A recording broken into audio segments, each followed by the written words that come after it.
Alors bonjour, nous sommes au jardin partagé de Lens-Gaillac, donc au prêcheur, et j'ai la joie de converser avec Emmanuel Nossin. Emmanuel Nossin qui est pharmacien, donc il a une officine au prêcheur, mais qui est aussi ethnopharmacologue. Alors Emmanuel, est-ce que tu peux nous dire déjà qu'est-ce que c'est qu'un ethnopharmacologue? Un ethnopharmacologue, c'est en gros un pharmacien qui s'occupe de l'origine et du pouvoir des substances qui vont servir à soigner. Donc la pharmacologie en fonction de la culture. Ethno, c'est culture, et pharmacologie, c'est l'étude des substances qui agissent sur la santé. Voilà. Ok, donc aussi, nous sommes en plein atelier d'alcoolature. C'est un atelier qui va commencer à 14 heures. Donc, est-ce qu'Emmanuel, tu peux nous expliquer qu'est-ce qu'un atelier d'alcoolature? Alors, nous avons décidé d'utiliser toutes les propriétés de nos plantes, de notre pharmacopée. Je rappelle qu'on est à peu près 1 millier de plantes médicinales qui sont utilisées traditionnellement en Martinique. Sur les 3200 que nous avons, c'est une biodiversité extrêmement intéressante pour un petit pays de 1000 km².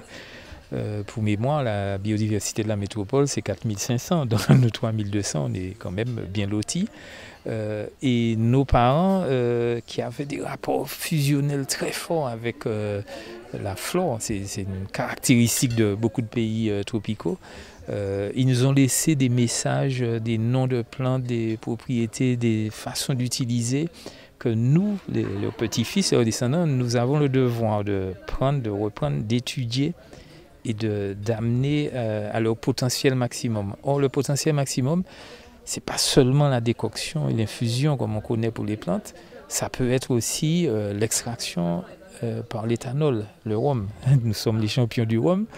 Pourquoi ne pas utiliser? Ils le faisaient d'ailleurs, mais très peu. Et moi, je pense qu'il faut peut-être inverser le rapport, donner plus de place à l'extraction alcoolique, parce que précisément l'extraction alcoolique permet de mettre en avant des propriétés beaucoup plus intéressantes et qui correspondent davantage aux pathologies d'aujourd'hui, Alzheimer, sida, paludisme, etc., qui étaient moins connues ou pas détectées à l'époque, donc qui ne justifiaient pas peut-être un usage aussi intensif de l'alcool.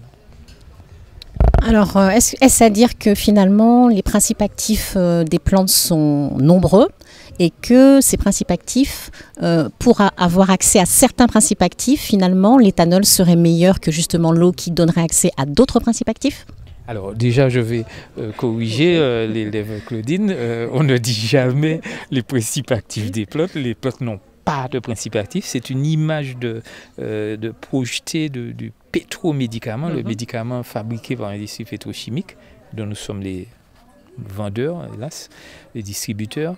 Et le pétromédicament, il y a dedans un principe actif, principius, ça veut dire latin premier, c'est lui seulement qui agit. Le reste, c'est de la gnognotte, c'est des excipients. Dans la plante, et je prends toujours l'exemple du corosol, il y a 212 substances actives. Et les substances actives, elles sont toutes actives. Et c'est justement ce qui est intéressant, c'est en fonction du solvant que je veux utiliser, je vais extraire telle ou telle molécule, telle ou telle substance active, et donc je vais générer telle ou telle activité biologique. Donc parler des principes actifs du corosol, ça n'a pas de sens, il y en a 212. Donc, il faut que je sache exactement de quelle substance je parle. Alors, il y en a qui agissent sur le système nerveux, qui est même neurodégénérative. On avait trouvé d'ailleurs au CHU de Pointe-à-Pitre, il y avait eu des cas de pseudo-parkinsoniens par l'extraction à l'eau, en tisane, une personne qui consommait beaucoup de jus de corosol.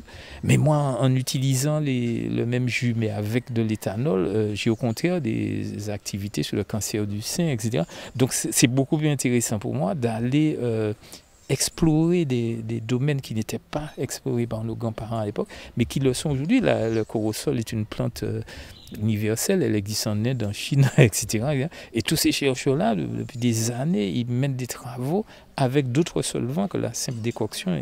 Donc on est vraiment en train de franchir cette petite étape, ce petit degré de complexité qui est nécessaire justement si on veut arriver à créer une efficience pharmaceutique, c'est-à-dire arriver à donner des traitements avec nos propres ingrédients. En fait, c'est le fameux adage, les contes nouveaux, les contes anciens sur un mode nouveau. Donc, c'est un auteur chinois qui avait écrit un roman comme ça, l'autre signe, il disait contes anciens sur un mode nouveau. Moi, j'allais dire c'est la même chose, c'est plantes anciennes, mais sur un mode nouveau. Et le mode nouveau, il était déjà là, il était déjà utilisé, mais pas en grand.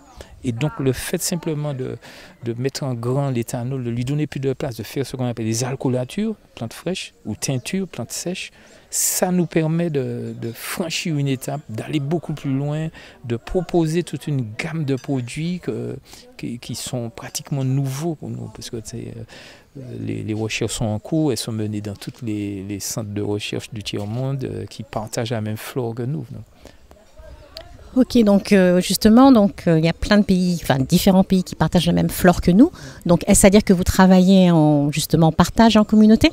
Ah oui, bien sûr, même si on se connaît pas en mail, on échange. Ils sont intéressés par ce que nous faisons et bien sûr, nous sommes intéressés. Ils ont une petite longueur d'avance sur nous, en ce sens qu'ils ont été obligés de chercher, d'explorer ces dimensions-là. Et pour moi, c'est pas vraiment une révélation, mais ce qui est la révélation, c'est de voir que on peut le faire à la place du pétromédicament. On peut arriver à soigner des cancers du pancréas, etc., du sein, du côlon, avec des extraits éthanoliques de Nîmes. La plante est là, nous avons l'arbre ici, nous avons l'usage traditionnel avec des tisanes à l'eau. Alors que simplement le simple fait de mettre les feuilles de l'éthanol, ça nous permet d'avoir des propriétés que nous ne souvenons, oui, des substances actives qui sont extraites vont avoir une action sur certains cancers. Donc c'est beaucoup plus intéressant d'aller dans ces secteurs-là. Alors dans un atelier d'alcoolature, on a vu qu'aujourd'hui il y a une petite vingtaine de Martiniquais qui sont là. Donc en fait, est-ce à dire que la fabrication finalement de médicaments traditionnels améliorés, puisque je sais que c'est l'appellation en fait, tout simplement, est-ce que c'est facile? Est-ce que en fait enfin voilà, comment tu conduis finalement cet atelier? C'est justement l'intérêt, c'est de montrer que c'est d'une facilité déroutante. On se demande même comment on n'a pas pensé à faire ça.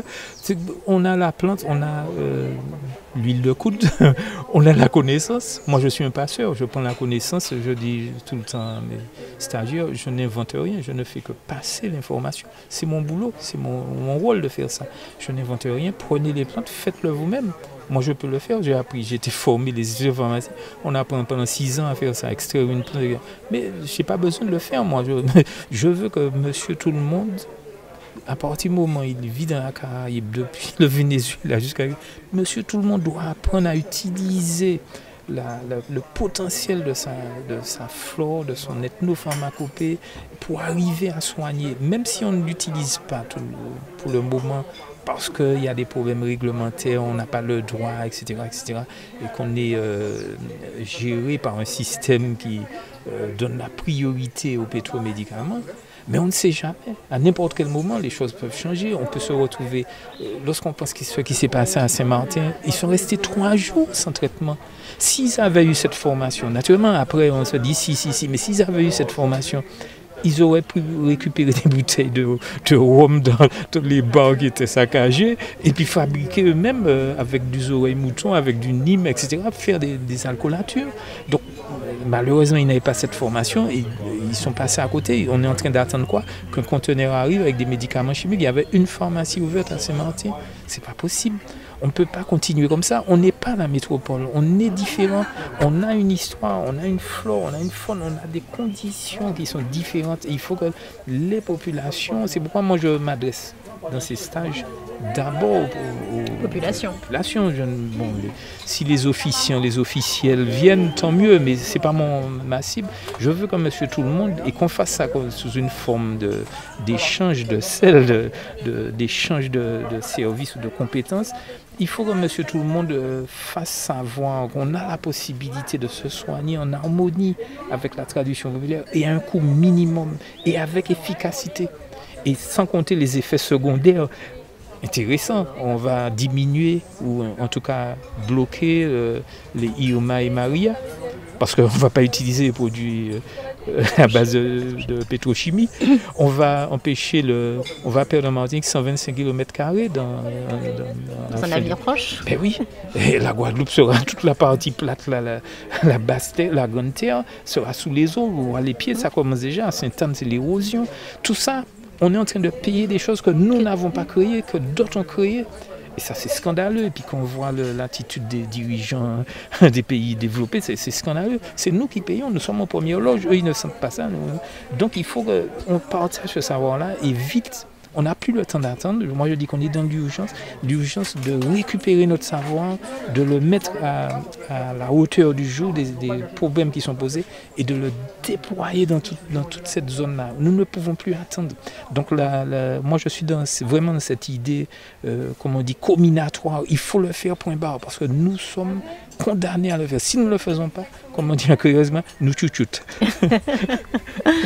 Eh ben, merci beaucoup en tout cas Emmanuel Nossin sur. C'est un plaisir. J'espère que le message soit entendu parce qu'il faut impérativement qu'on prenne nous-mêmes nos destinées, notre avenir. On a les moyens de le faire. On a les moyens physiques, matériels, intellectuels, ce que nos grands-parents n'avaient pas parce qu'ils n'avaient pas d'université, ils n'avaient pas de recherche, ils n'avaient pas de cyclotron, ils n'avaient pas d'appareil radioïque. On a tout ça. On serait vraiment impardonnable si on se contentait de reprendre le savoir de nos grands-parents en l'état tel qu'il était, figé, pas forcément en état de servir. Si on se contentait de faire ce qu'ils ont fait, tant mieux, merci grand-papa, merci grand. Mais il faut que nous, les petits-fils, on arrive à faire notre mission. N'oublions pas cette phrase de Frantz Fanon qui est très importante. Chaque génération doit, dans une relative opacité, découvrir sa mission et l'assumer. Ou la trahir, mais moi je préfère l'assumer. Et donc assumer, c'est faire passer cette information, dire à monsieur tout le monde, vous pouvez vous soigner, n'attendez pas que vous soyez comme à Saint-Martin ou à Haïti ou à Dominique, vous pouvez apprendre dès maintenant à vous soigner pour faire que demain, vous ne soyez pas dans cette situation-là. Merci beaucoup Emmanuel Nossin, vraiment, ça a été un plaisir. Merci.